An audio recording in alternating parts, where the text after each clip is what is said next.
지금으로부터 11년 전 겨울에 3년 같이 살던 남자와 이혼했습니다. 저희 둘 사이에는 아이도 하나 있었으니 당연히 이혼 결심하기까지 쉽지 않았죠. 주변에서 나이 생각하면 참으라고만 했으니까요. 그런데 바람핀 남자랑 죽어도 같이 못 살겠더군요. 얼굴만 봐도 속이 뒤집어지고 이렇게 속 끓이며 살다가는 내가 다 죽겠다 싶어서 갈라서기로 마음 고쳤고 시댁 쪽에도 알렸는데 마무리가 그리 깔끔하지 못했습니다. 당연히 위자료도 받았고 재산도 나눴습니다. 그런데 그 돈이 참 아까우셨나 봐요. 끝까지 위자료 이야기만 하셨거든요. 그렇게 양육권 문제까지 나오게 되었고 저에게 양육비 주는 게 그리도 억울하신지 전 남편이 시부모님 가게에서 일하고 있었는데 그러니 위자료도 그렇고 재산을 나눌 때도 그게 다 시부모님 돈이라 생각하셨나 봅니다. 그러니 양육비 문제도 그냥 넘기지 않았죠. 아이 하나 키우는 게 무슨 돈이 그렇게 드냐면서 밤낮으로 저를 들들 볶아대는 통에 사람 혼을 쏙 빼놓고 심지어 저뿐만이 아니라 가만히 잘 자고 있는 아이를 데려간다고 불쑥 나타나질 않나 아이 앞에서 못할 짓 많이 하셨죠. 덕분에 결국 양육권 포기하고 나왔고요. 이혼했을 당시엔 34살이었습니다. 그 전까지 육아하느라 거의 집에만 있었고 틈틈이 시댁 가게를 도와준 건 말곤 없었어요. 그러니 이혼 후 밖에 나와서 할 수 있는 일이 거의 없었습니다. 그땐 막막했죠. 그나마 다행인 건 친한 친구가 카페를 운영해서 이혼 후 친구 도와주며 지냈었는데 저보고 카페 차려보는 게 어떻냐면서 이쪽 일은 친구가 알려줄 수 있다고 하길래 친정집에서 지내는 것도 눈치가 보였고 위자료 받은 돈도 그대로 있던 상황이라 저도 카페를 차려보기로 마음먹었습니다.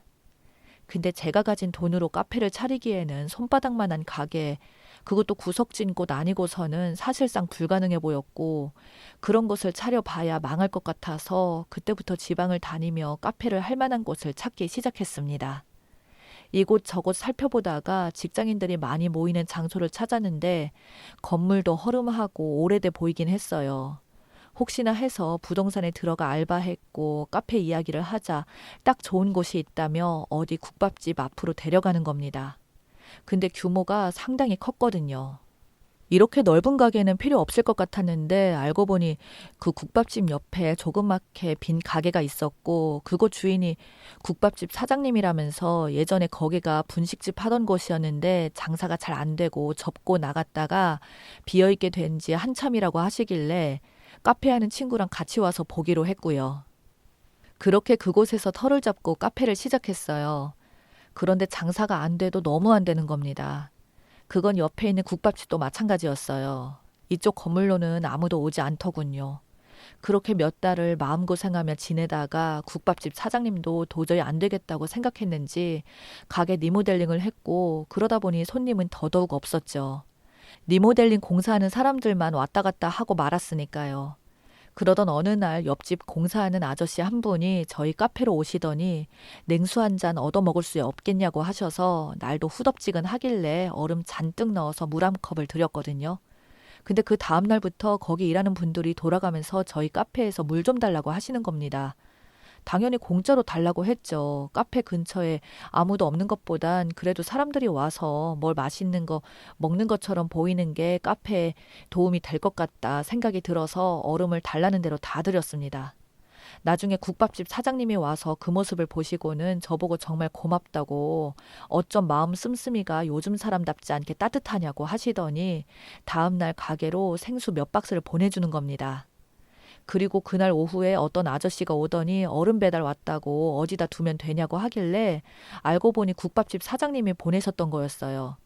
근데 저희는 제빙기가 있어서 괜찮다고 필요 없다고 돌려보내려고 했는데 그 얼음 배달은 아저씨가 저희 카페 옆을 나란히 앉아서 물 마시고 있는 사람들을 보고는 요즘은 생수도 돈 받고 팝니까? 하는 겁니다. 가뜩이나 그것 때문에 요즘 속이 말이 아닌데 얼음 파는 아저씨가 할 소리는 아닌데요 했죠. 그러자 그 아저씨는 혼자 웃기 시작하더니 그럼 나도 그 물 한 잔 사 먹어 봅시다. 얼마요? 이러길래 저도 오기가 생겨서 공짜라고는 못하고 1,000원이라고 했더니 그 자리에서 1,000원을 주며 한 잔 달라고 웃으면서 말하길래 당당하게 그 돈 받고 얼음 가득 채워다가 제일 큰 컵에 따라서 줬습니다. 그 아저씨는 그 차가운 물을 한 번에 다 입에 털어넣더니 얼음 넣은 물이 엄청나게 시원하고 맛난다고 하더군요. 그런데 문제는 그날 이후로 계속 오는 겁니다. 그 얼음집 아저씨가 점심만 되면 찾아와서는 저보고 냉수 한 잔 사 먹으러 왔다고 1,000원짜리를 꺼내는데 이제 와서 공짜라고 하기도 그렇고 돈 받고 팔았죠. 옆 가게 리모델링 하는 내내 찾아온 것 같아요. 내가 만만해서 저러나 싶어 단 한 번도 웃은 적도 없고 사적인 일로 와도 절대 웃지도 않았습니다. 그렇게 더운 여름이 가고 가을이 되었을 때 공사도 마무리되었어요. 옆 가게 리모델링이 잘 돼서 그런지 찾아오는 손님들이 점점 늘어나기 시작했고 덩달아 저희 가게도 손님이 늘었습니다. 그 전까진 매달 적자만 나다가 처음으로 수익이 생겨보기도 했고요. 물론 그 아저씨는 꾸준히 찾아왔어요. 제가 한 번은 이제 돈 받지 않겠다고 날도 선선해져서 얼음 장사도 힘들 텐데 그냥 드리겠다고 했더니 저보고 자기 얼음 장사 아니라고 막 웃는 겁니다. 그때 얼음 배달은 친구 부탁으로 온 거고 자기는 원래 떡집을 하고 있다면서 부모님 대대로 물려받았다고 하며 자기 이야기를 쏟아내길래 무슨 저렇게 말 많은 남자가 있나 싶어서 무시했습니다. 한동안 저희 카페는 그럭저럭 잘 되었어요. 옆 가게 손님이 늘어나는 만큼 저희 카페도 수익이 늘어났으니까요. 그런데 길 건너편에 대형 카페가 하나 둘 생기기 시작하면서 또 위기가 찾아왔습니다. 뭔가 차별화를 해야 한다고 생각했죠. 커피 말고도 뭔가 더 있어야 한다 생각해서 케이크를 팔아볼까 하다가도 너무 비싸고 뭐가 없을까 고민 끝에 떡을 같이 팔아보는 게 어떨까 싶었습니다. 그 아저씨 영향도 크긴 했어요. 매번 저희 가게에 오면 떡집 자랑을 그렇게나 늘어놓고 갔으니까요. 거기다 물건을 좀 받아다 같이 팔아볼까 생각했습니다. 그러면서 그 아저씨 연락처도 받았고요. 근데 문제가 커피랑 어울리지 않았어요. 달짝지근한 커피랑 같이 먹기 좋다며 그 아저씨가 파는 법을 말해줬는데 커피랑 먹기엔 너무 밋밋했습니다. 결국 이것도 아닌 건가 싶었죠. 제가 시큰둥하니 그 아저씨는 필사적이었습니다. 세상 모든 종류의 떡은 다 갖고 와서 저보고 먹어보라고 이건 괜찮지 않냐면서 제가 아닌 것 같다고 하면 엄청 상처받아서 돌아갔고요. 그래도 짜증 한번 내지 않더군요. 그나마 어울린다고 생각하는 건 찹쌀떡이었는데 속에 팥 대신 다른 걸 넣어보자고 생각해서 제 친구에게도 물어보고 레시피도 찾아보다가 그때부터 크림떡을 팔아보기로 했습니다. 안에 크림을 꽉 채워서 먹어보니 맛있었거든요. 겉에 찹쌀 반죽은 그 아저씨도 너무 크게 했어요. 만두피처럼 찹쌀떡을 펴서 크림을 넣고 빚는 거라 밤마다 제가 직접 만들기 시작했습니다. 정말 다행히도 크림떡 반응이 너무 좋아서 매출도 예상 그 이상으로 올라가게 되었어요. 돈 벌어서 제일 좋아했던 내 아들에게 이쁜 옷 입히고 맛있는 거 사 먹이고 주말마다 만났는데 그날만 기다렸습니다. 만나면 제일 먼저 옷부터 사입히는데 그때 이곳저곳 꼼꼼히 살펴보기도 했고요. 직원이 없어서 저 혼자 모든 걸 해야 했지만 몸은 힘들어도 주말만 되면 다 풀렸어요. 근데 손님이 제가 감당하기 힘들 정도로 늘어나면서 커피는 문제가 아닌데 혼자서 크림떡 만드는 일이 너무 벅찼습니다. 그때부터 그 아저씨를 자주 부르게 되었어요. 거의 매일같이 카페에 찾아오길래 할 일이 정말 없나 보다 싶어서 딱한 마음에 아르바이트 경험을 해보라고 했는데 예상치도 못하게 정말 잘하는 거예요. 곰발바닥같이 생긴 손으로 어찌나 잘하는지 양 조절을 못해서 그것만 잡아줬을 뿐 나머지는 알아서 척척 잘하더군요. 그래서 평일엔 가게 마치면 그 아저씨랑 둘이서 카페에 남아 크림떡을 만들었습니다. TV를 틀어놓고 이런저런 이야기를 하다가 친해지기도 하고 그 아저씨 이야기도 듣고 그때 나이도 처음 알게 되었어요. 저는 솔직히 저보다 10살은 더 많은 줄 알았는데 저랑 4살 차이밖에 안 난다고 하는 겁니다. 세상에 노안도 그런 노안이 없었어요. 저희 둘 다 40대라는 게 믿기지 않았거든요. 저는 초반이었고 그 아저씨는 후반이고 같이 수다 떨며 만드니까 덜 힘들고 지루하지 않아서 좋긴 했는데 남의 집 남자를 저녁마다 부르는 게 너무 신경 쓰여서 한번 물어봤더니 결혼은 못했다고 예전에 파혼당하고 나서 혼기를 놓친 것 같다며 혼자라고 하길래 그때 맘고생이 심해서 저리 늙은 건가 싶더군요.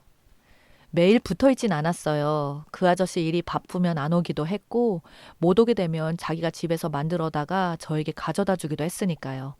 나중에는 납품 비슷하게 그래서 떡집에서 만들어서 가져오고 그걸 제가 팔고 동업 비슷하게 꽤 오랜 시간 함께 했습니다. 카페 매출도 안정적으로 나오면서 돈도 모으기 시작했고요. 열심히 모아서 우리 아들 다시 데려오자고 생각했습니다. 그런데 기대했던 아들이 아니라 다른 게 오더군요. 전 남편이 8년 만에 찾아왔습니다. 사실 그날 아침부터 알고 있긴 했어요. 저희 가게 반대편에서 누가 계속 쳐다봐서 누군가 했더니 전 남편이었거든요. 근데 들어오지만 구경만 하듯 지켜만 보길래 민망해서 그런 건가 싶었는데 알고 보니 저희 카페 장사가 잘 되는지 확인하러 왔던 거였습니다. 그러고도 남을 사람이긴 했죠. 주말에 아들에게 줬던 용돈도 전 남편이 뺏었다고 했을 정도로 사정이 좋지는 않은 것 같았거든요. 역시나 그날 밤 가게 정리하고 혼자 크림떡 만들고 있는데 전 남편이 들어오는 겁니다.